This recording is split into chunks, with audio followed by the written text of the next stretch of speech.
ভারতের পররাষ্ট্রমন্ত্রী এস জয়শঙ্করের বক্তব্য মূলত দক্ষিণ এশিয়ায় ভারতের কূটনৈতিক অবস্থান ও আঞ্চলিক নেতৃত্বের ধারণাকে আরও স্পষ্ট করে।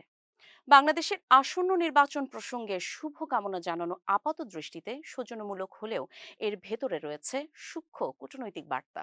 ভারত প্রকাশ্যে কোনো রাজনৈতিক পক্ষ না নিয়ে স্থিতিশীলতা ও ধারাবাহিকতা ও পূর্বের ন্যায় সহযোগিতামূলক সম্পর্ক বজায় রাখার ইঙ্গিত দিচ্ছে। জয়শঙ্করের উত্তোলন জোয়ার মন্তব্যটি বিশেষভাবে তাৎপর্যপূর্ণ। এর মাধ্যমে ভারত নিজেকে শুধু একটি জাতীয় শক্তি নয়, বরং আঞ্চলিক অর্থনৈতিক চালিকা শক্তি হিসেবে তুলে ধরছে। ভারতের প্রবৃদ্ধিকে প্রতিবেশী দেশগুলোর জন্য সুযোগ হিসেবে দেখানোর জন্য এই ভাষ্য দক্ষিণ এশিয়ায় ভারতের নেতৃত্বের দাবিকেই জোরালো করে। বাংলাদেশ প্রসঙ্গে বক্তব্যে সতর্ক ভারসাম্য লক্ষ্য করা যায়। নির্বাচন নিয়ে শুভকামনা জানালেও কোনো নির্দিষ্ট প্রত্যাশা প্রকাশ না করে পরিস্থিতি ঠিক হলে প্রতিবেশী সুলভতা অব্যাহত থাকার কথা বলা হয়েছে।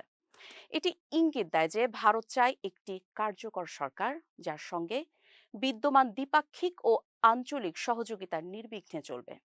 শ্রীলঙ্কার অর্থনৈতিক সংকটের উদাহরণ টেনে জয়শঙ্কর ভারতের প্রতিবেশী প্রথমে নীতির বাস্তব প্রয়োগ তুলে ধরেছেন। এটি একদিকে ভারতের সফট পাওয়ার কৌশল, অন্যদিকে চীন কেন্দ্রিক প্রভাব বলয়ের বিপরীতে নিজেকে দায়িত্বশীল আঞ্চলিক শক্তি হিসেবে প্রতিষ্ঠার চেষ্টা। সব মিলিয়ে এই বক্তব্য বাংলাদেশের নির্বাচনকে কেন্দ্র করে ভারতের অবস্থান, আঞ্চলিক স্থিতিশীলতার আকাঙ্ক্ষা এবং দক্ষিণ এশিয়ায় নেতৃত্বের বার্তাকে এক সূত্রে বেঁধেছে।